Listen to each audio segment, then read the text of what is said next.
This is Dominissimo Voxlore, broadcasting on channels bound by the High Lord's will.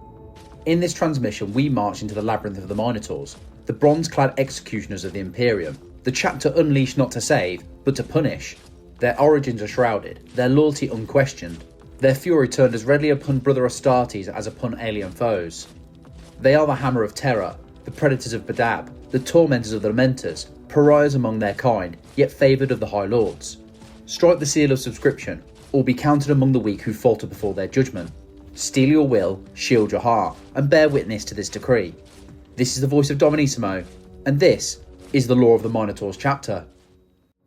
In a galaxy where even legends leave paper trails of blood and ink, the Minotaurs began with silence, deliberate engineered silence. Beyond the last 1,000 years, their past is an archive of locked caskets and missing folios, records sealed so tightly that even the eyes of the Inquisition struggle against the bolts. What survives is a scatter of half-truths, crossed-out dates, and contradictory sightings.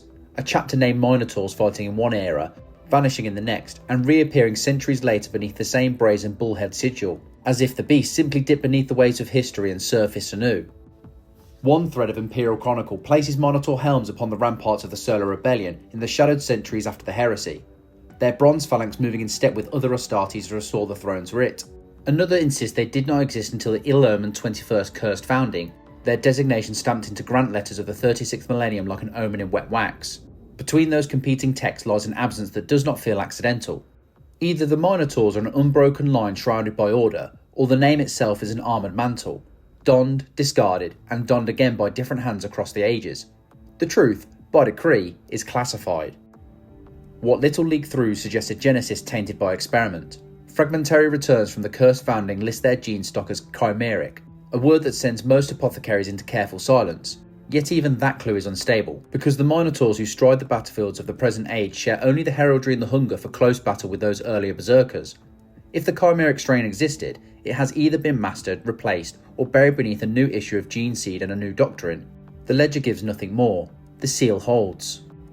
The first Minotaurs who loom out of the fog of the 36th to 38th millennia are described like avalanche and aftershock, rapid to answer distress, savage in the kill, sullen to coordination. They charged when others planned, hacked when others formed firing lines, and withdrew the instant their own battle clock struck enough. Their allies learned to give them wide corridors and wide berths. Then, somewhere in the long dusk of the 38th millennium, their transponders went dark. No last stand, no funeral roll, the chapter simply fell out of the record like a star snuffed by dust, and the Imperium, grim, busy, forgetful by necessity, moved on. What emerged in later centuries under the same name wore a different poise. To administratum clerks who kept tallies of hulls and hulls of tallies, the Minotaur's reappearance was a bureaucrat's nightmare, a full-strength chapter arriving with a dozen strike crews in immaculate kit after a supposed age of absence. To Strachagoi, who watched for patterns, it was a cipher, the chapter still aloof, still grim, but now marching in lockstep with the wider plans when ordered, as if some unseen metronome had been set to the Terra's pulse. Others noticed, too, a peculiarity of obedience. Summons from the highest councils of the Imperium seemed to bypass the usual circuits and light the Minotaurs like a signal flare. The implication was obvious, the proof forever absent. Patronage of the Senatorum summit and a chain held from on high. From this shadowed cradle arises the Minotaurs' defining paradox, a chapter at once public and unknowable. Public because their wars are loud, boarding actions that ring like anvils, sieges that grind cities into powder, attrition fights measured by the acre of shell-churned ash. Unknowable because the paper trail that should tether cause to effect had been clipped. Their founding date is a forked tongue. Their gene line is a rumour with a stamp. Their early decades are a litany of actions and absences that refuse to add into any single sum. The result is a reputation carried by Betterfield testimony and the taste left in the mouths of allies. Adamant shields, curt vox, doors that open for orders only the Minotaurs seem to hear. They are fleet-based, and even this practicality folds into their riddle. Chapters who keep worlds must converse with them. Chapters who only keep ships converse with no one they don't choose to. The Minotaurs' fortress monastery is a starborn citadel, the Daedalus Crater, whose decks are a maze and crucible both. It is at once their cloister and their wall, a movable labyrinth that keeps the galaxy out and their own councils in. When the chapter translates into a war zone, the fortress translates with them, a brazen anvil to which the foe is hammered. When they depart, there is no shrine to linger over, only empty orbit and memories. This too suits a history written to the tempo of disappearance. What of culture? The living data are rows of scars. Even the more coordinated Minotaurs of the present millennium wear an old appetite. Siege work at knife point, shock assaults in confined killing grounds, the patient calculus of attrition with no line item for cost, only for victory. Their security is obsessive, their courtesy minimal, their patience with outsiders thin enough to see the light through. If they have a litany, it is spoken at the breach. If they have a philosophy, it is the Emperor's will as transmitted by voices others cannot hear, or will not heed. Those who serve beside them often come away with two impressions.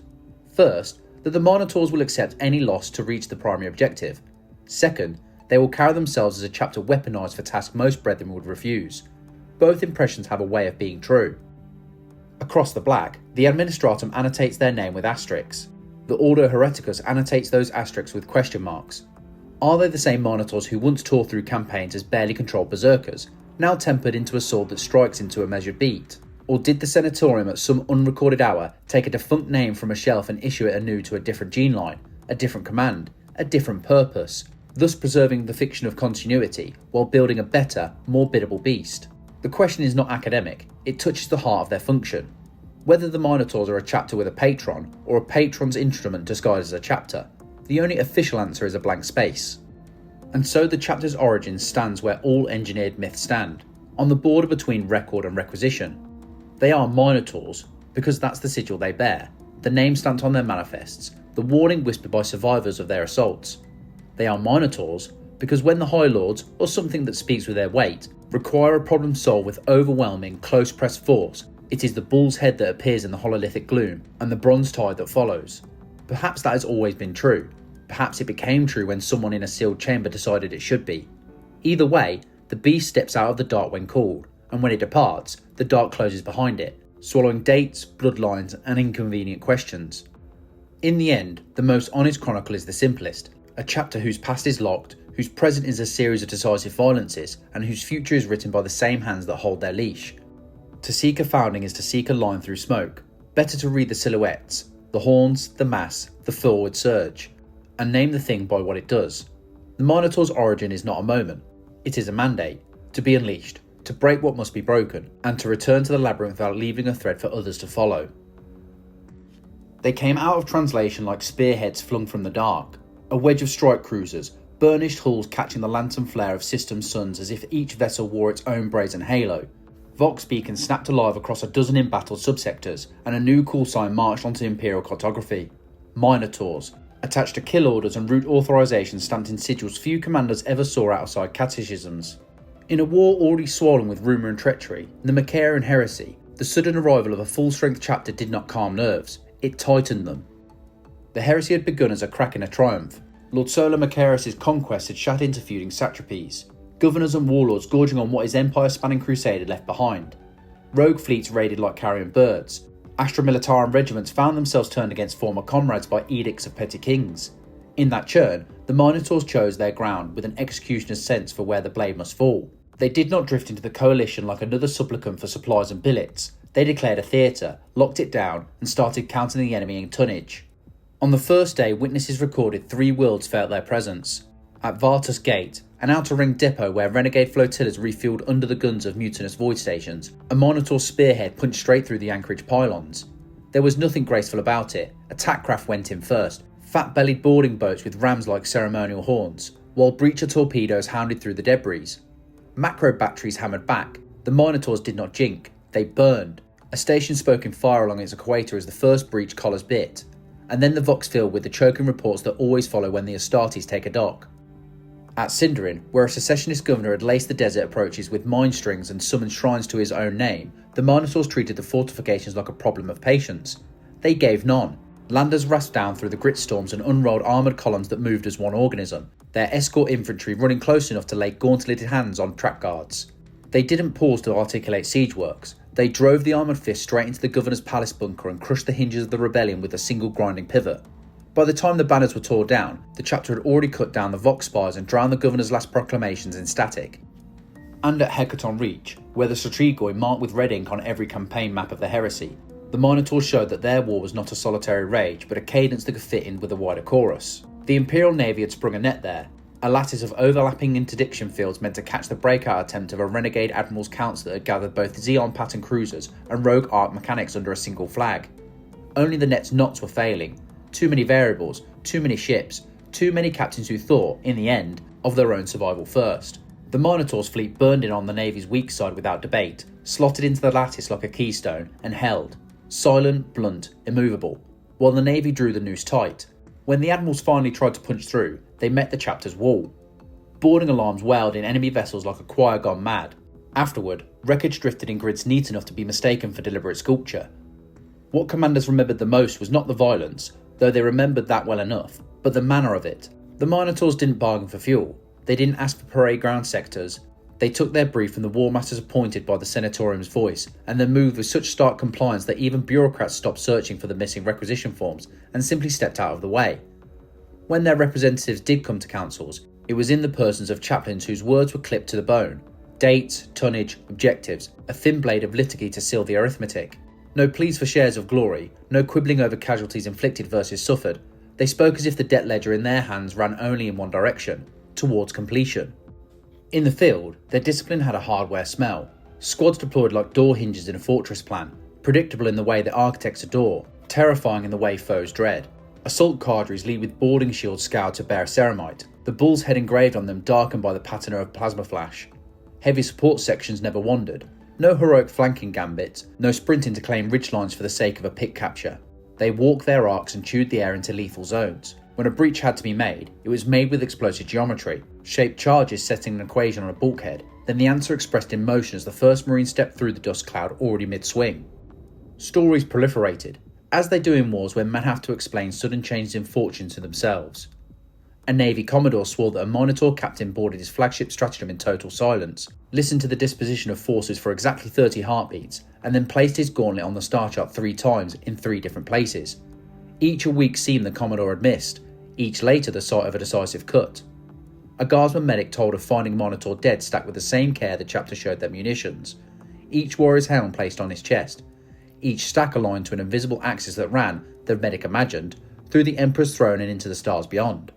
A voidsman, face pocked with burn scars, described watching a Minotaur breach his visor through a cracked viewport during a boarding action. No vox barks, no battle cry, just the steady tilt of a head as he checked his squad spacing and then a forward press like a machine restarting. None of these tales changed the war's numbers. All of them changed the way the men in the war felt when the Minotaur's transponders chimed on their auspex. Opposition tested them. Renegade Astartes elements, stray companies that had slipped their parent chapter's leashes during the heresy's confusion, chose to stand in places where they thought parity would protect them. Narrow station spines, armoury vault corridors, ship-to-ship clamps where the distance between enemies could be measured in strides. The Minotaurs met them with an economy of hatred. They didn't trade oaths, they traded blows. Shields rang against chain blades until the teeth snapped. Boarding pikes punched into the ceramite at the armpits where the plates flex. Power maws came down like adjudications. When it was done, the Minotaurs policed the dead with the same neat motions they used to serve as weapons. They left nothing behind that could rise again. By the second year of the counter-crusade, Imperial theatre maps had learned a recurring symbol, a tight cluster of bronze codes moving as if leashed to a single, unblinking intent, striking secessionist strongholds in sequence that made sense only when you stood high over the whole constellation. Colonels and commodores began to schedule around that cluster. If the Minotaurs were cutting the arteries, others could amputate the limbs. If the Minotaurs were smashing the docks, others could clear the hinterlands of raiders and hunger cults. The heresy didn't end because any one army was magnificent. It ended because the scattered brilliance of 100 battered commands found a spine to brace against. More often than not, in those sectors, that spine wore bronze. When the last renegade strongholds failed and the tribunals began their slow harvest of collaborators, the Minotaurs did not linger for laurels. Their ships fueled in the shadow of void fortresses that still smoked, and then the fleet's signatures blurred back into the great dark. Administratum clerks drafted citations no one would ever read. Scribes copied casualty lists in meticulous ink. In the war diaries of the line officers, a note recurred. They came, they held, they cut. They were gone. What the Macharian Heresy taught the Imperium about the Minotaurs was brutally simple. These were not raiders who appeared for spectacle, nor zealots who needed the ache of a pilgrimage to justify their swords. They were a chapter that arrived at the decisive line of a map, applied weight, and did not lift it until the line broke. No one needed to love them. The war only needed them to be exactly where they were. And in that season of treason and arithmetic, they were enough. In the Imperium of Man, the Adeptus Astartes are bound in a strange paradox. Independent warrior kings, yet sworn vassals of Terra. Most chapters act as semi-sovereign powers, answering only when they choose, and only to those authorities they recognise as legitimate. But the Minotaurs are an exception. From the moment they re-entered the record during the Macharian Heresy, their conduct suggested a chain of command like no other. They did not linger for laurels, they did not seek alliances or campaign honours. Their summons came from the Senatorum Imperialis itself, and when that call was made, the bronze beasts moved. This unique tether shaped their reputation across the 41st millennium. Other chapters might shrug off a plea for aid, citing distance, depleted strength, or the sanctity of their own crusades. The Minotaurs, by contrast, seemed to materialise only when the edicts bore the sigils of the High Lords. If the orders were penned in the lesser hands, the bulls did not stir. This pattern became too obvious to ignore. Governors could scream into the void, beseeching aid as worlds burned, and receive nothing. But if the Senatorium whispered, the Minotaurs would appear like a storm breaking across the horizon. The consequence of such selective obedience was twofold. First, their fellow Space Marines began to see them as the High Lord's weapon, a tool wielded not for the greater Imperium but for Terra's inner circle. Second, they came to be feared not merely by Xenos or Traitor, but by chapters whose loyalty was deemed questionable. When the Minotaurs arrived, commanders learned to ask not which enemy they had come to fight, but which brother. The Imperial archives are littered with hints of this grim role. On countless occasions, their deployments are not against the alien, but against other Adeptus Astartes. When chapters teetered on the edge of defiance, when whispers of heresy licked at the edges of fortress monasteries, or when proud commanders refused a High Lord's decree, the Minotaurs were unleashed. To fight one's own kind is the most dreaded duty an Astartes can face. To the Minotaurs, it was a duty embraced with unflinching certainty. Reports describe their eagerness, relish some would say, for testing their strength against other Space Marines. They understood their foe, the gene-wrought perfection, the mastery of war gear, the centuries of battlefield experience. No Xenos could offer such a duel. No mortal army could challenge them so completely. Facing Astartes was facing a mirror, and the Minotaurs seemed to crave it. Imperial commanders often observed that the chapter fought with a particular fury when the adversary bore the black carapace. For them, it was the ultimate trial, the perfect measure of their own brutal creed. Inevitably, this role made them pariahs in the brotherhood of the Adeptus Astartes. Other chapters hold sacred the bond of blood that stretches back to the Primarchs. To raise arms against one's kin is considered near unthinkable, a last resort. But the Minotaurs shattered that taboo repeatedly, and in doing so became the objects of suspicion and hatred. Ultramarines, fists, and angels alike muttered against them, and many vowed never to fight alongside the bulls again. Yet the Minotaurs never sought allies, and they never begged acceptance.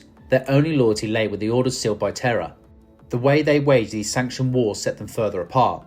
Where other chapters deploy piecemeal, scattering companies across the galaxy to answer diverse threats, the Minotaurs fight almost exclusively at full strength. They arrive as an avalanche, not a raiding party. 1,000 warriors in bronze, descending together, erasing resistance by sheer mass. This doctrine is simply not strategy, it is theatre. It announces to all who witness, the High Lords have spoken, and their will comes in the form of total, merciless war.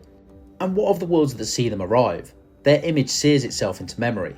Columns of brazen warriors advancing in step, Vox discipline absolute, their presence heavier than grav tanks beside them. Imperial officers speak of feeling judged in their company, as if every hesitation were weighed and found wanting. To mortals, the Minotaurs radiate an air of malign intensity. Loyal, yes, but terrifying in their silence. Planetary governors who once imagined themselves lords of entire systems often found themselves reduced to trembling supplicants in the face of that impassive gaze. Within the Inquisition too, the Minotaurs' position drew unease. The Order Hereticus in particular took note of their unusual autonomy. Here was a chapter with limitless resources, fleets at full capacity, and war gear of exceptional quality, yet answerable only to Terra's summit. Were they watchdogs or attack dogs? Were they guardians of Imperium's unity, or a blade to hold at the throat of other chapters should rebellion stir? These questions remain whispered, never asked aloud, for few inquisitors dared to probe too far into the affairs of High Lords. Still, the unease lingered. For the Minotaurs themselves, none of this mattered. They regarded the disdain of their brotherhood as irrelevant, the suspicion of governors as beneath notice, the whispers of the Inquisition as idle noise. Their creed was one of brutal pragmatism. The Imperium endured only by crushing dissent as ruthlessly as it crushed the alien. Where other chapters might wince at fratricide, the Minotaurs saw only another battle, another test, another sanctioned purge. They were the High Lords chosen because they were willing to do what others would not. It is worth imagining the psychological weight of such a role, to be forged into executioners of one's own kind, to be scorned by the fraternity of Astartes, and yet to stand unbowed in that isolation. That is the essence of the Minotaurs. Their bronze hides are not just armour, but the shell of their identity. impervious, implacable, reflecting nothing back to those who despise them. The chapter's reputation crystallised in every campaign that followed. When they translated into a war zone, Imperial commanders braced not only for the enemy's destruction, but for the unsettling presence of the bulls themselves. When they departed, the aftermath was not just a wreckage and silence, but a lingering awareness. The High Lords have teeth, and they bite hardest where loyalty falters. Thus the Minotaurs became a legend of dual faces. To the High Lords of Terra, they were an invaluable instrument, a blade without tremor, an army without doubt. To the rest of the Imperium, they were a warning. To fight beside them was to know fear not only of the foe, but of one's own supposed allies. To fight against them was to invite annihilation. This is why the name Minotaurs is spoken with a mix of awe and loathing across the galaxy. They are not crusaders seeking glory, nor guardians bound to a homeward soil. They are a Senate's hammer, descending when the council wills it, and vanishing when the work is done. Their allegiance is simple, their function brutal, their reputation indelible. They are the favoured of the High Lords, favoured not with praise or love, but with the grim necessity of trust.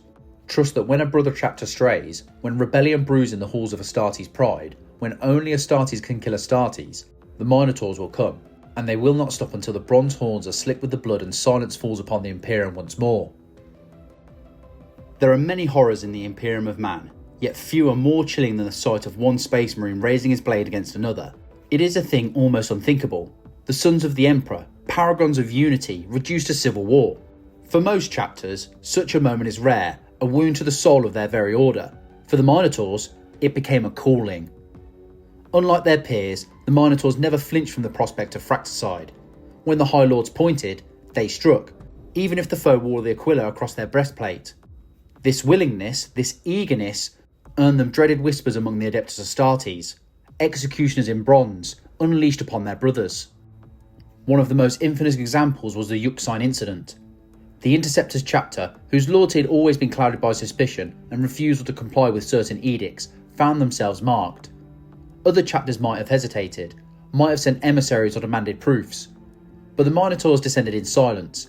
What followed was not a campaign, but a slaughter. Strike cruisers rammed into orbit over Euxine. Boarding torpedoes slammed into the Interceptors' vessels before formal declarations could even be exchanged. In the void and on the ground alike, the Minotaurs fought with a fury that stunned even hardened Imperial commanders. The Interceptors were warriors, veterans of centuries, yet they were smothered under the relentless bronze tide. Squads of Minotaurs advanced like siege engines, shields locked, bolters chewing through cover. Against such discipline, the Interceptors' resistance shattered piece by piece. Their fortress monastery was overrun, their fleet captured or destroyed, and their banner torn down. When the last bolter shell fell silent, the Interceptors had been all but annihilated, extirpated as if their name was heresy. But the Minotaurs did not stop at killing. They took relics, the sacred war gear and heirlooms of the Interceptors, and carried them back to their own vaults. Even the chapter's flagship was claimed as a prize, its heraldry scoured away and replaced with a brazen skull. To the Minotaurs, this was victory. To their peers, it was desecration. The act left a scar deeper than the massacre itself, for it suggested that the Minotaurs had considered their brother's legacy nothing but spores of war. Word spread quickly. In fortress monasteries across the galaxy, chaplains and captains muttered their outrage. For the Ultramarines and their successors, the Euxine incident was an unforgivable crime. The sons of Guilliman, keepers of order and honour, swore never to fight beside the Minotaurs again. That vow hardened into policy. When campaign rosters were drawn, Ultramarine-aligned chapters demanded the bulls be excluded. Better to face extinction alone, they argued, than let such pariahs stain their banners. The Minotaurs, however, were unmoved. They neither offered apology nor explanation. To them, such condemnation was irrelevant. The High Lords had commanded, and the Minotaurs had obeyed. Brotherhood, in their creed, did not extend beyond the obedience to the throne. Other chapters might speak of fraternity and oaths sworn at the dawn of legions. The Minotaurs spoke only of orders, of objectives, of enemies to be crushed. This role repeated across the centuries. Whenever a chapter showed signs of drifting into autonomy, whenever whispers of heresy reached Terra's ears, the Minotaurs were dispatched. In some cases, the evidence of treachery was so overwhelming, full companies lost to the law of chaos, war bands turning pirates.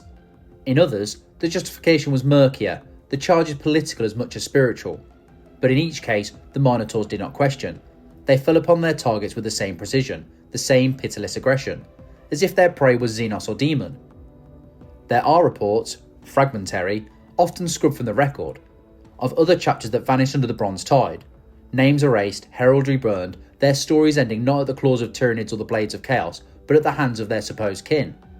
Those few records that survive are muted, couched in euphemism, secured by Minotaurs' intervention, judgment rendered in accordance with the Senatorum decree.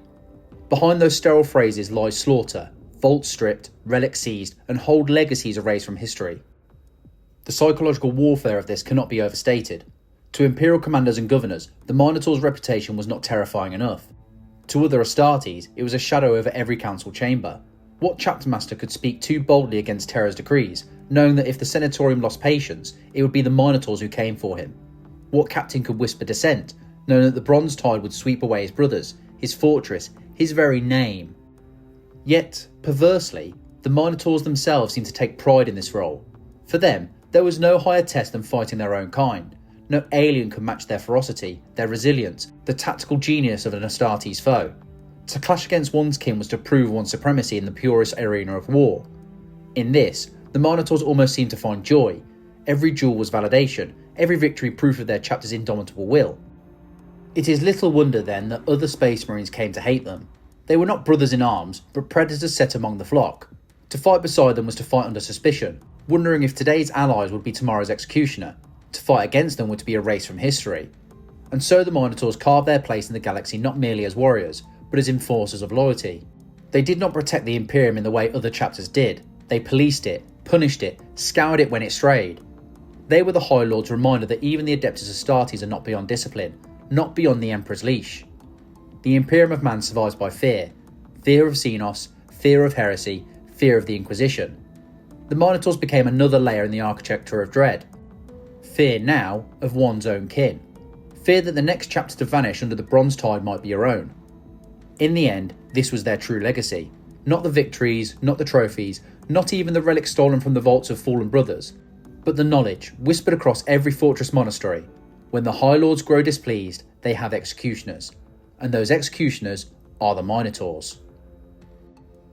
If the Minotaurs had earned their reputation as executioners, it was not long before they revealed another side of their character. Arrogant, confrontational, and provocatively hostile to any chapter that dared to question their place. To most Astartes, the ties of brotherhood are sacred. Even rivals such as the Dark Angels and Space Wolves temper their grudges with respect, knowing all are bound by the gene-forged purpose of defending mankind.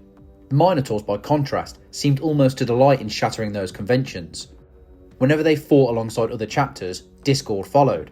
Their commanders kept themselves aloof, their warriors cowed themselves with open disdain, and their deeds spoke to deliberate provocation. This was not an accidental roughness born of poor discipline, it was a posture, a chosen stance that communicated a single message. We answer to Terra, not to you. Nowhere was this more evident than during the 14th siege of Antagonis. The war was one of those endless conflicts that chewed through entire sectors, a campaign against the Orks of the Octarian Empire. It demanded cooperation on a massive scale, guard regiments, navy flotillas, and multiple chapters of the Adeptus Astartes all gathered under one banner to contain the greenskin threat. Such gatherings are rare, and when they occur, they are fraught with tension. Proud warriors, each accustomed to leading from the front, are forced to share the same war council, the same battlefields, the same victories. For most, this strain is bearable. For the Minotaurs, it was an opportunity. The incident began as many tragedies do, with words. Before assembled commanders, a senior Minotaur officer, some claim it to be Chapter Master Asterion Moloch himself, others that it was a captain empowered to speak in his stead, delivered a public insult aimed directly at Marnius Calgar, Chapter Master of the Ultramarines. The precise wording is lost to history, but multiple witnesses recorded the intent, a dismissal of Calgar's judgment, a sneer at the nobility of Ultramar, perhaps even a jab at Guilliman himself. Among Astartes, such an insult is not trifle.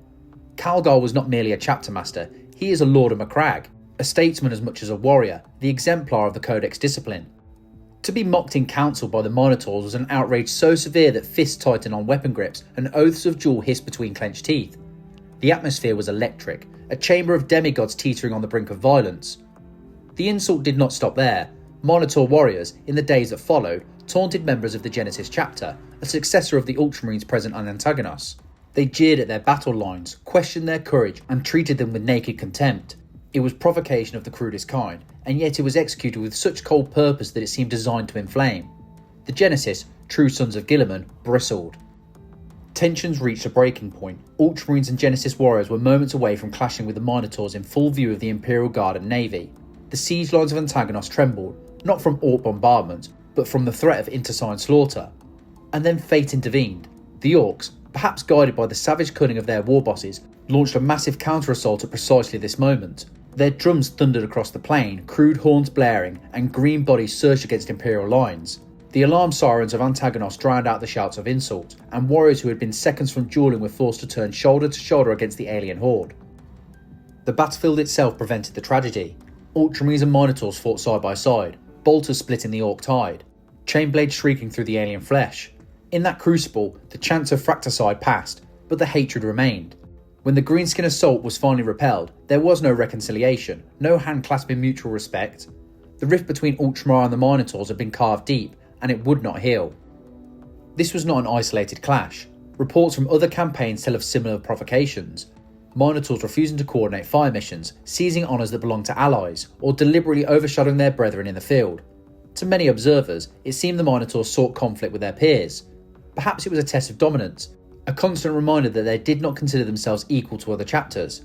Perhaps it was a calculated tactic, engineered to ensure their isolation and independence. Whatever the reason, the pattern was undeniable. To the wider Imperium, these quarrels only deepened the Minotaurs' reputation. Among the Militarum, stories circulated of Astartes nearly killing each other before an Orc assault broke them apart.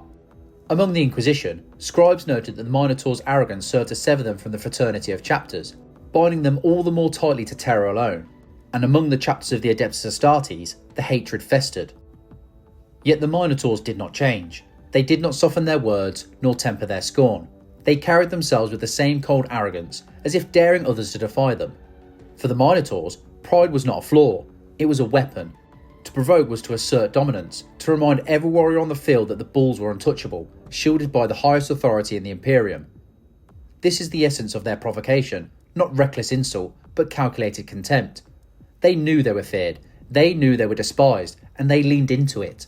In a galaxy where reputation is power, the Minotaurs weaponized their arrogance as surely as their axes. And so, wherever they marched, they left behind not only broken enemies, but fractured alliances.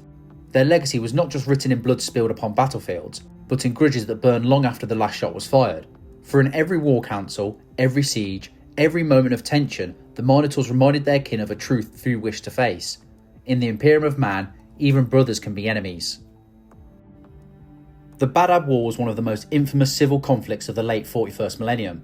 What began as a dispute over tithes and autonomy in the Maelstrom Zone spiraled into a full-scale rebellion, with entire Space Marine chapters breaking faith with Terra under the banner of Luft-Horon, the Tyrant of Badab. For nearly a decade, the Imperium teetered on the edge of disaster, as loyalist and secessionist Astartes clashed across the stars in brutal fratricide combat. It was into this maelstrom of betrayal that the Minotaurs were unleashed, and in their fury, they carved themselves into legend. When the loyalists first called for aid, many chapters answered with a token strength.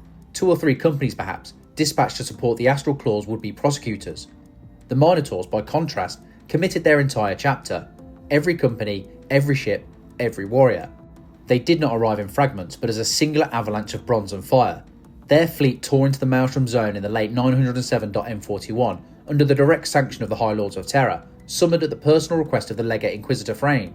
Where others hesitated, the Minotaurs came without pause, an unmistakable sign that the Senatorum Imperialis meant to see this heresy extinguished at any cost. From their first engagements, their presence was felt like a shockwave. The Minotaurs excelled in shock assaults and boarding operations, and the Badab War offered a theatre perfectly suited to their doctrine. Secessionist fleets lurked in void strongholds, fortified stations, and orbital bastions. The Minotaurs specialised in cracking such defences. They struck like predators, ramming into rebel formations, blasting breaches in hulls, and pouring squads of bronze-armoured killers into the narrow corridors of an enemy warship. Witnesses reported the uncanny silence of their approach. Secessionist sensors would flare with the sudden appearance of Minotaur strikecraft, and then the Vox channels filled with the screams and static as entire decks were overrun. Loyalist commanders soon learned to assign the Minotaurs to the hardest boarding missions, confident that no bastion could withstand their relentless attrition. In these savage void wars, the Minotaurs became infamous as the Loyalists' most effective, if terrifying, shock troops. Their brutality was not reserved for the enemy alone. Allied chapters described them as aloof, refusing to coordinate beyond the barest necessities. They stalked the war zones like predators apart, answering only to inquisitorial authority. Even among their ostensible allies, their disdain was palpable.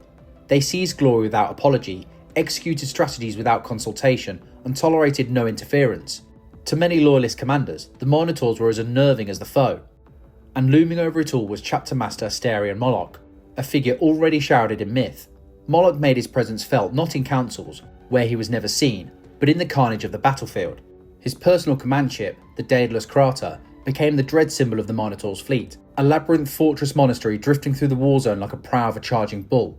When Moloch appeared, it was at the head of the elite Terminator Guard, teleporting into the heart of Secessionist command post or storming the bridge of a rebel flagship. No pick record survives a clear image of his face. His helm, shaped like a snarling bull, became the mask of his chapter's unrelenting fury. To the Secessionists, Moloch was whispered as a spectre of inevitability. If the Minotaurs had set their gaze upon you, there would be no survival. In the early years of their involvement, the Minotaurs conducted a relentless campaign of raids and harassment. They struck at the edges of the Secessionist supply chain, slaughtering militia, obliterating depots, and dragging rebel flotillas into sudden, vicious battles. This war of attrition slowly bled the rebels dry, wearing down their capacity to resist. Naval officers compared their tactics to a predator circling wounded prey, cutting off escape before delivering the killing blow. But the Minotaurs' greatest notoriety came with their clashes against other Astartes. The Secessionists counted among their number proud chapters such as the Mantis Warriors, Executioners, and the Lamenters, each with storied traditions and long histories of valour. To turn against such brethren was a heavy burden for most loyalists. To the Minotaurs, it was a duty they embraced with grim zeal. Again and again they hurled themselves against rebel-held bastions, grinding their way through gene-forged warriors with the same pitiless aggression they had shown the Interceptors years before. The Badab War was already soaked in blood when the Minotaurs turned their full fury upon the Lamenters. Among the Secessionists, the Lamenters were an enigma, noble-hearted sons of Sanguinius, cursed by fate, yet known for their compassion towards the weak.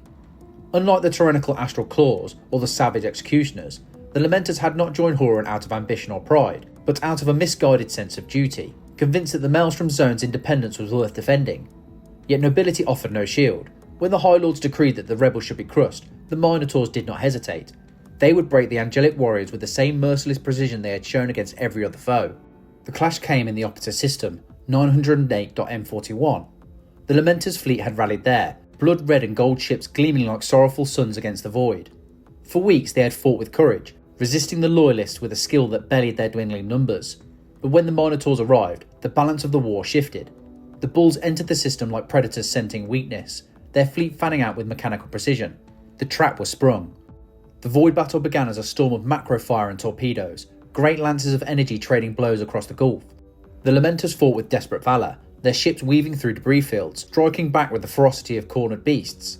But the Minotaurs pressed inexorably forward, their attack pattern a wall of bronze and fire. They were not here to harry or to contain, they were here to kill. Then came the boarding actions. It was here, in the crucible of void ship corridors, that the Minotaurs revealed their true savagery. Breacher torpedoes slammed into the hulls of Lamenter vessels, gouging molten scars through scarred plating. Squads of Minotaurs poured through the breaches like an unstoppable tide. Shields locking, chain blades screeching, Vox disciplined to curt orders. On the other side, the Lamenters met them with equal courage. Sons of Sanguinius clad in yellow and black, wielding power swords and bolters, they fought with a grace that was almost tragic. Their chaplains roared litanies of hope, their sanguinary priests tended to the wounded even in the midst of fire. But hope, against the Minotaurs, was not enough. For 17 hours the battle raged. Corridor by corridor, deck by deck, the two chapters tore at one another in savage close combat. Void ships became carnal houses, bulkheads groaned with the weight of detonations, plasma conduits burst, filling compartments with scalding death. Chainswords clashed with axes, bolter fire spat in confined dark, and the screams of the dying mingled with the clangour of ceramite. The Lamenters fought like lions, but the Minotaurs never relented. Every step they took, they held. Every breach they opened, they widened. Every loss they suffered, they replaced with another bronze warrior pressing forward. By the 13th hour, the Lamenters' fleet was breaking. Their flagship was crippled, its engines venting plasma in great blue arcs. Boarding parties had overrun key gun decks. Vox traffic grew frantic, with battle brothers crying for reinforcements that could not come. By the 15th hour, entire companies of the Lamenters had been slaughtered to a man, their corpses lying in neat rows where they had made their last stand. By the 17th, the truth was undeniable. The Lamenters could no longer endure. Surrounded, bloodied, their ships ablaze, they were forced to sue for surrender. That moment was as bitter as gall. For a chapter whose every tale was marked by tragedy, this was perhaps their darkest hour. To kneel not before alien monsters, not before demons of the warp, but their own kin. The Minotaurs stood victorious, their shields battered and axes drenched in the blood of brothers. The Lamenters laid down their arms, not because they lacked courage, but because further resistance meant extinction. They surrendered to preserve what little remained of their cursed bloodline. But the Minotaurs were not magnanimous victors. In their creed, mercy was weakness. They exacted their price in full. Not only had they broken the Lamenters militarily, they stripped them of their fleet assets. Surviving ships were seized, their heraldry scoured away, their names erased, and their hulls absorbed into the Minotaurs' flotilla. What had once been proud vessels of the Blood Angels' line now sailed under the Brazen Bull, trophies of a victory drenched in shame. The cost to the Minotaurs was heavy. They had suffered grievous casualties in the fighting, whole squads annihilated in desperate Lamenter counterattacks, strike cruisers crippled by torpedoes, boarding teams lost in flames. Yet to them, such losses were immaterial.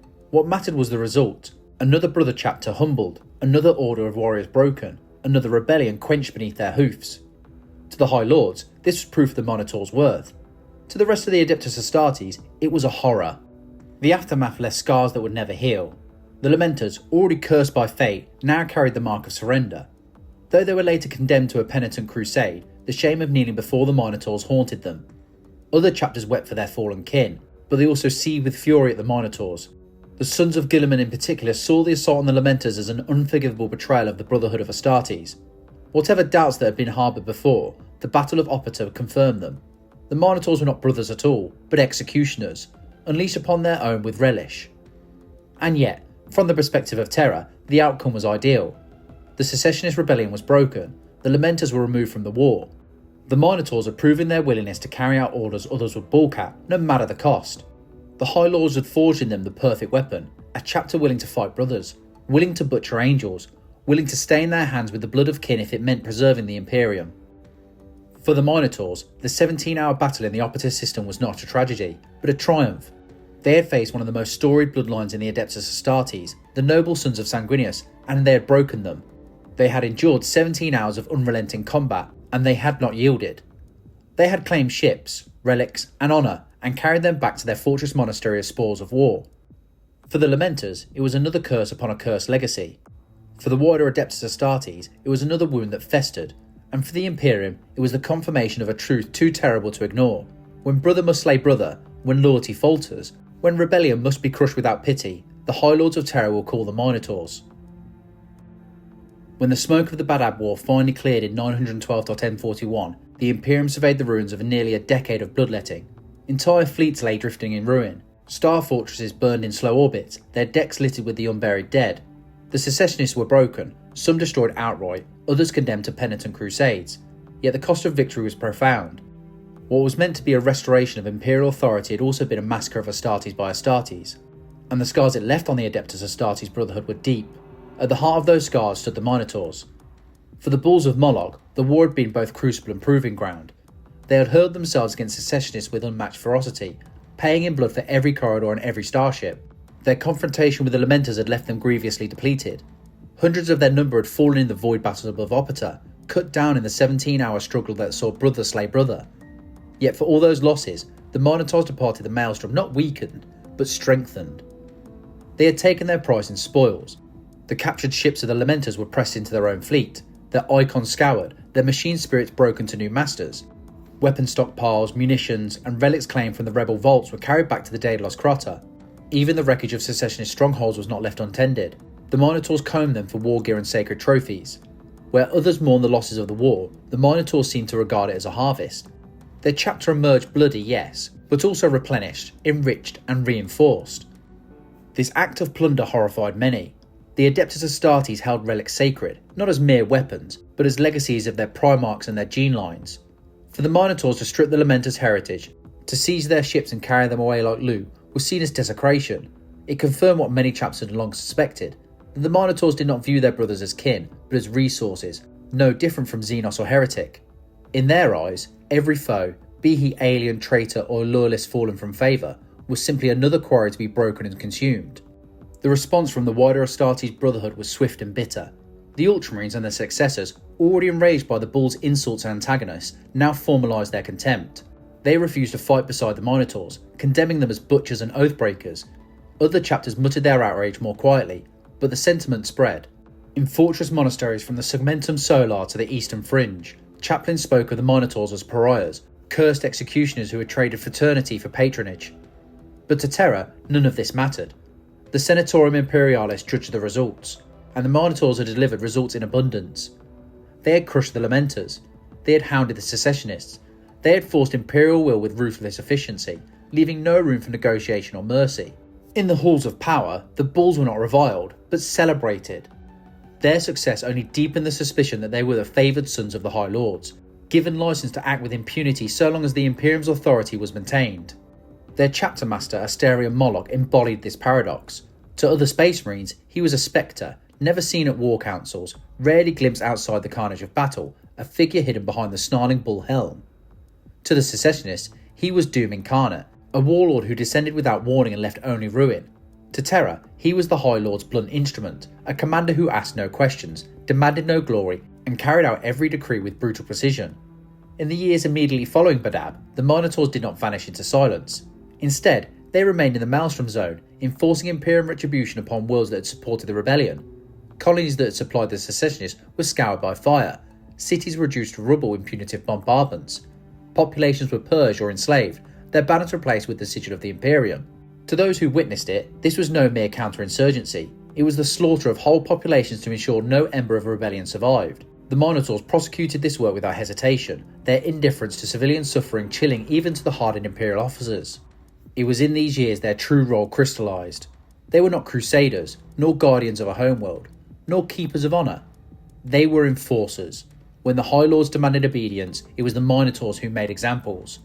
Where others hesitated, the bulls advanced. Where others questioned, they obeyed. Their actions in the aftermath of Badab left no doubt. This was a chapter designed not to inspire love or loyalty, but to instill fear. And fear they inspired. Among the Astra Militarum, stories of the Minotaurs spread quickly. Guardsmen told of bronze-armoured giants who spoke little, who killed without pause, and who treated allies with the same cold eyes as enemies. Among the Navy, officers muttered of fleets seized and vessels taken as prizes, their crews displaced without ceremony. Among the Astartes, the whispers were darker still, that the Minotaurs were not truly brothers, but watchdogs, bound not to the Emperor's spirit but to the High Lord's decree. Yet for all the resentment, the truth could not be denied. The Badab War had proven their effectiveness beyond question. No other chapter had committed such a force, no other chapter had fought with such disregard for loss, and no other chapter had broken the Secessionists so decisively. For those who sat upon Terra's thrones, the Minotaurs were invaluable. They were the proof that loyalty could be enforced by Terra, that no chapter, no matter how noble, was beyond the reach of Imperial discipline. When the Minotaurs finally withdrew from the Maelstrom Zone in 913.M41, they left behind a region scarred beyond recognition. The torrent of Badab had been cast down, the Lamenters humiliated, the Secessionists shattered, but they also left behind something less tangible, the deep festering hatred of their fellow Astartes. From that point forward, the Minotaurs were marked as outsiders. They would never be trusted, they would never be embraced. They had chosen their place in the Imperium, and it was one of fear and obedience, not love or kinship. For the Minotaurs themselves, this meant nothing. Their chapter had no interest in alliances or fraternity. Their pride was in their obedience, their satisfaction in their brutality. They returned to the daedalus crater laden with trophies, their fleet swelled with captured ships, their ranks replenished with the war gear of fallen brothers. To them, the Badab War was a triumph. To the Imperium, it was a grim lesson in what loyalty enforced by Terra truly looked like. And to the Adeptus Astartes, it was a reminder of their own vulnerability, that even sons of Sanguinius could be brought to heel by Terra's chosen executioners. The Minotaurs had marched into the Maelstrom as a chapter feared and mistrusted. They emerged as something far greater and far more terrible. From the Badab War onward, their name would forever be synonymous with fratricide, brutality, and the High Lord's cold hand. The Badab War had ended, but for the Minotaurs there was no respite, no return to a homeworld, no season of rebuilding. They were fleet-born executioners, their fortress monastery adrift in the void, and war was the only soil in which they planted roots. If other chapters withdrew after Badab to lick their wounds or mourn their dead, the Minotaurs did not. They launched headlong into fresh campaigns, as if battle itself was the only balm for the blood they had shed. The galaxy, ever turbulent, provided no shortage of prey. In 989.M41, the Imperium reeled under one of the most tragic crises in Astartes history, the fall of Rynn's world. The Crimson Fists, proud successors of Rogel Dawn, had been brought to the brink of extinction when a catastrophic accident destroyed their fortress monastery and left them vulnerable to the green tide of war boss Snagrod. What remained of their chapter fought tooth and nail for survival, but the Ork horde threatened to drown them. Into this maelstrom of desperation came the Minotaurs. They deployed in strength, their fleet descending like a bronze anvil upon the Greenskin Armada. Where the Crimson Fists fought for their very existence, the Minotaurs waged a war with calculated detachment, carving swathes through Ork lines with overwhelming shock assaults. Breacher teams boarded cruisers and rocks alike, their axes and shields battering through swarms of alien bodies. On the ground, they pushed alongside the Crimson Fists, though never in harmony, always apart, always disdainful. Guardsmen who fought in the ashes of New Rynn City recalled how the Minotaurs advanced in unyielding blocks, crushing Orks with bolter volleys and brutal close combat. They did not rally survivors, nor console the broken. They simply killed, leaving the mopping up to others. For the Crimson Fists, their survival owed much to the timely arrival of the Minotaurs, yet gratitude was not the emotion most felt. The Dornian successors mourned the loss of their homeworld and their brothers, while the Minotaurs treated the campaign as another ledger entry of slaughter. Once Rimworld was secured, the Bulls departed without ceremony, leaving the shattered Fists to rebuild in their shadow. For the Minotaurs, the war was not a bond of brotherhood, it was simply their duty fulfilled. But the galaxy had darker trials waiting. That same year, whispers reached Terra of a chapter falling into shadow, the Night Reapers. Once a loyal if severe force, the Night Reapers had been condemned to a penitent crusade for their excess. Over time, they disappeared into the void. When they resurfaced, it was in infamy, raiding Imperial shipping, slaughtering innocents, and trafficking with forbidden powers. The High Lords decreed their destruction, and who else but the Minotaurs could be trusted with such a task? Thus began the harrowing of the Night Reapers, a 3-year campaign that scoured the segmentum for every trace of the renegades. Alongside the Red Templars, the Minotaurs hunted their prey across system after system. For the Red Templars, it was a crusade of penance and zeal. For the Minotaurs, it was a pursuit conducted with the cold patience of predators. They did not rush to annihilate, they herded, harassed, and hemmed in the Night Reapers, bleeding them dry until the final kill was inevitable. The climax came at Perron Cross, a derelict starhawk of impossible scale, its hollow chambers vast enough to host entire ecosystems. The Night Reapers had taken refuge there, seeking ancient technology to bolster their failing strength. The Minotaurs and the Red Templars encircled the hulk, preparing for the final assault. Yet as the Bronze Bulls readied their breacher torpedoes, the void rippled with the arrival of unexpected players. The Grey Knights, demon hunters of the Ordo Malleus. Led by Brother Captain Danicus, the Grey Knights declared the hulk their purview, ordering all other Imperial forces to withdraw. The Red Templars obeyed, but the Minotaurs did not. Their quarry was before them, their mandate from Terra unfulfilled. Obedience to the Grey Knights was not in their creed. They launched their assault regardless. What followed was chaos within chaos. Minotaurs tore through the Night Reapers, slaughtering the renegades in confined corridors of the hulk, while the Grey Knights struck at the heart of the derelict with their own esoteric purpose. In the midst of this three-way conflict, something catastrophic was unleashed. Vast detonations ripped through the Perron Cross, shattering the ancient hulk in an explosion that lit the void for millions of kilometres. When the light faded, the Night Reapers were gone, exterminated utterly, their names struck from the rolls. But the victory came at a dreadful cost. The Grey Knight strike force was annihilated. Hundreds of Minotaurs lay dead, their bodies lost to the void. Even Asterion Moloch himself was believed slain, last seen leading the charge of the hulk's heart before the detonations consumed it. Yet, true to his myth, Moloch returned months later, scarred and reforged, his legend of survival deepened yet again. For the Minotaurs, the harrowing was a triumph. They had eradicated a chapter-branded traitor. They had defied even the Grey Knights and survived. They had proven once more that when Terra demanded fratricide, they alone would not hesitate. To other Astartes, however, the campaign was yet another confirmation of their monstrous role. Executioners who had killed brother and renegade alike, heedless of sanctity, heedless of taboo. These twin campaigns of Rynn's world and harrowing of the Night Reapers demonstrated the Minotaurs' true nature after Badab. They did not rest nor rebuild. They lived in a state of unending crusade, their fortress monastery ever drifting, their warriors ever bloodied. For them, there was no peace. Every war zone was another hunt. Every enemy, whether Ork, renegade or brother, was another quarry to be ground into ash. Among Imperial commanders, a grim saying began to circulate: "Pray the Minotaurs never come for you." For when their bronze-clad fleet appeared in orbit, there would be no negotiation, no compromise, and no escape. The Minotaurs did not come to save, they came to end. In the closing years of the 41st millennium, the Minotaurs faced not traitors nor wayward brothers, but one of the most ancient and implacable enemies of mankind, the Necrons. It began in the Orpheus sector, a swath of Imperial territory once considered secure, its hive worlds and bastions feeding tithes and troops into the endless wars of the Imperium. Then, in the year 992.M41, the stars themselves seemed to scream. Whole planets fell silent. Astropathic choirs choked to death on visions of silvered death. From the tombs of forgotten eons, the Maynarch dynasty awoke, and their awakening was apocalyptic. The Maynarch Necrons were not conquerors in the simple sense. They were butchers, their protocols bent toward extermination rather than occupation. Worlds were not enslaved, they were harvested. Populations annihilated in systematic campaigns of terror. Hive cities were reduced to skeletal husks, their billions of inhabitants stripped of life by ghost fire and abyssal weaponry. Even the Adeptus Astartes could not withstand the initial onslaught. The Angel's Revenant, a Blood Angel successor chapter, were virtually annihilated in the opening stages of the war, their fortress monastery ground beneath the Necrons' relentless tide. In response, the Imperium gathered one of the largest counter-offensives of the era. At the sector capital of Amara, tens of millions of guardsmen were assembled, including 2 million of the Death Corps of Krieg. Dozens of Navy capital ships filled the void, their prows bristling with lances and nova cannons. But the spearhead of the counterattack was entrusted to the Adeptus Astartes, and at the heart of them stood the Minotaurs, deployed at full chapter strength. It was a statement from Terra itself. The High Lords had unleashed their favoured hounds to wrestle with the Undying. The Minotaurs threw themselves into the campaign with characteristic fury. In void battles, their ships ran Necron Crescent craft head-on, disgorging breacher teams into the labyrinth interiors of alien vessels.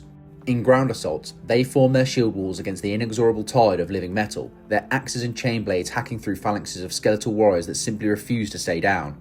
Again and again, Minotaur squads were annihilated holding choke points, their sacrifices buying precious minutes for guard regiments to regroup. But for every squad lost, another pressed forward. Attrition was not an obstacle to them, it was their creed. The campaign reached its apogee in the Battle of Amara. Necron war engines descended upon the sector capital, great monolithic constructs supported by endless ranks of warriors. Imperial lines bent and splintered under the pressure. Amid the chaos, Chapter Master Astarion Moloch assumed command of all Astartes' forces. Clad in his Terminator armour, helm fashioned into a visage of a bull, Moloch became the fulcrum of the defence. Under his direction, the Minotaurs and their allies launched a brutal counter-offensive. The climax came in orbit, where the Necron command ship, codenamed Dead Hand, coordinated the dynasty's forces. Moloch personally led a boarding assault, teleporting into the alien vessel with his Terminator retinue. Inside, amid the corridors of black metal and flickering emerald light, the Minotaurs carved their way to the heart of the tomb ship.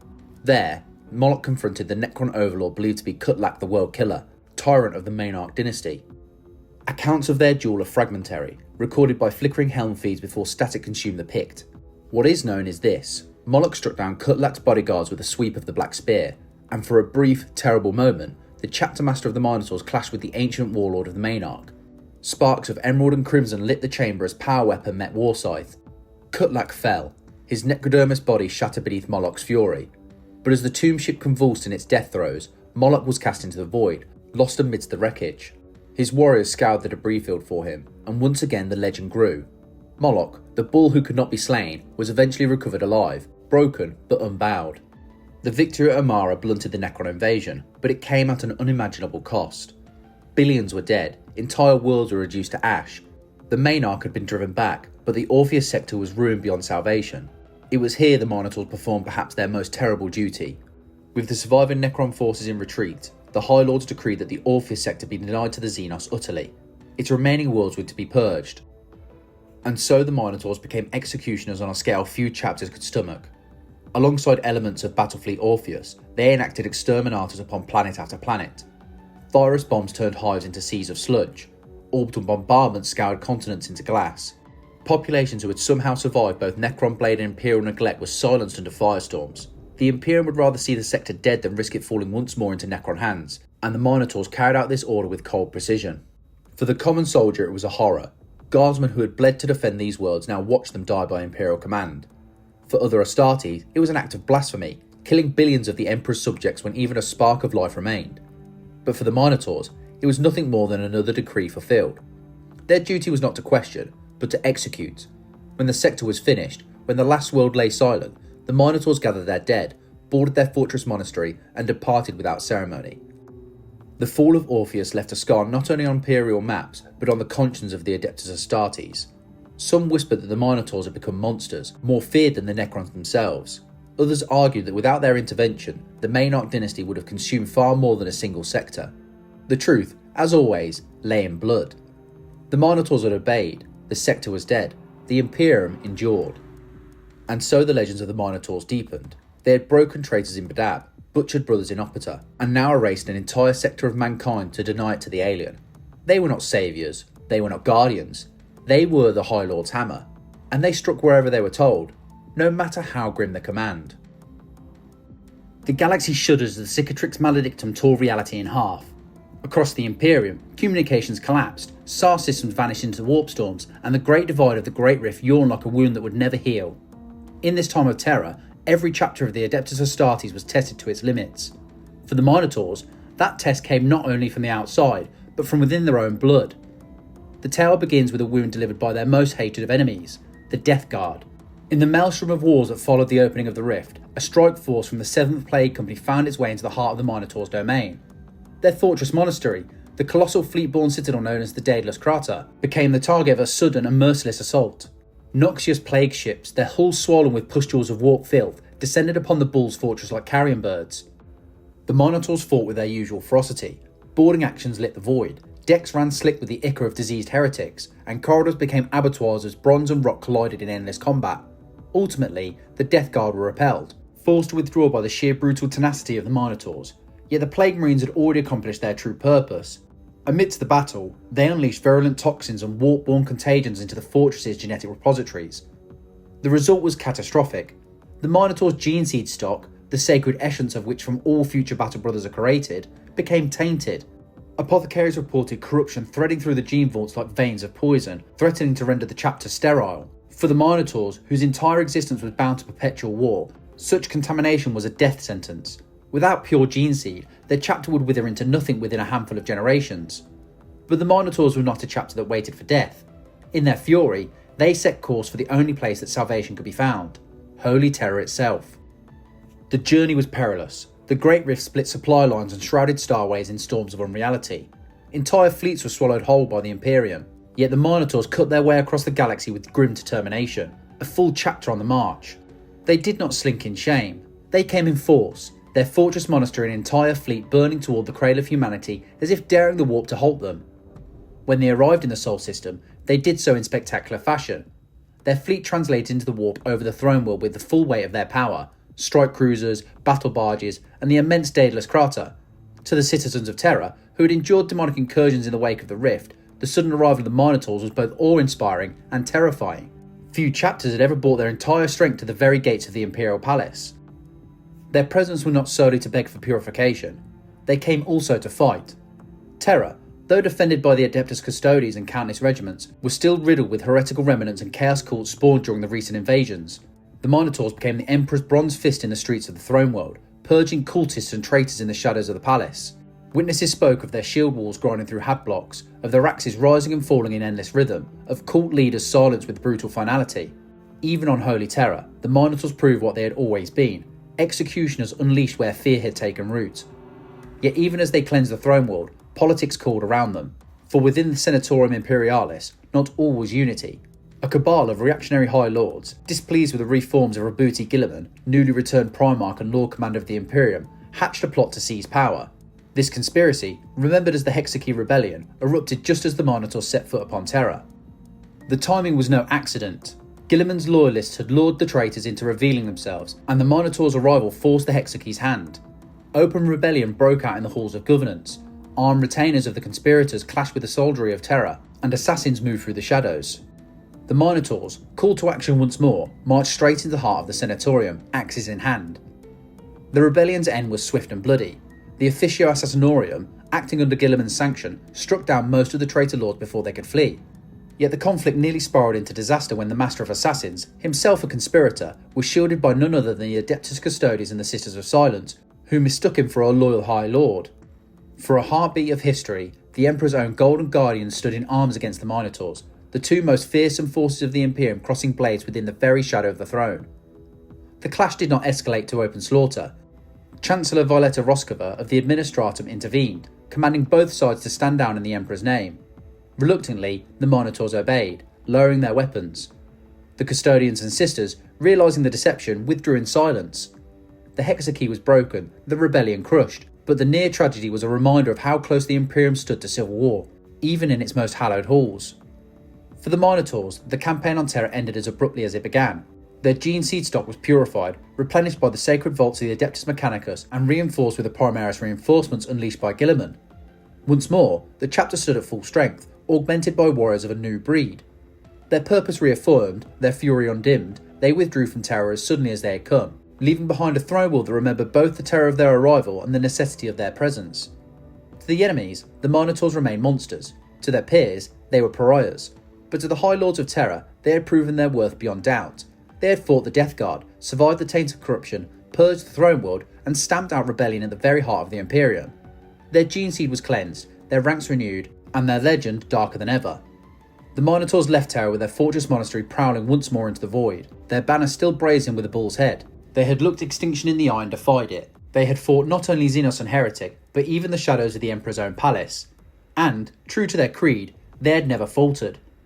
The galaxy was burning, the Imperium was divided, but the Minotaurs remained what they had always been, executioners without end, hounds of the High Lords, and the blunt instrument of Terra's wrath. From their shrouded beginnings to their brutal deeds in the wars of the 31st millennium, the Minotaurs have left a legacy unlike any other chapter of the Adeptus Astartes. Where most are remembered for valour, for noble sacrifice, or for the defence of cherished homeworlds, the Minotaurs are remembered for something colder, harsher, and infinitely more terrifying: obedience without hesitation, brutality without remorse. Their origins remain an enigma. Were they truly spawned from the gene seed of a cursed founding? Were they remade in secret by the High Lords, their past erased to make way for a new purpose? No one can say for certain. What is known is that the Minotaurs emerge in Imperial history only when the Senatorum Imperialis calls, and when they do, they arrive in full force, a complete chapter descending upon their target like a hammer striking an anvil. They never come in fragments, they never fight piecemeal. When the Bulls of Malok appear, it is because Terra has loosed them.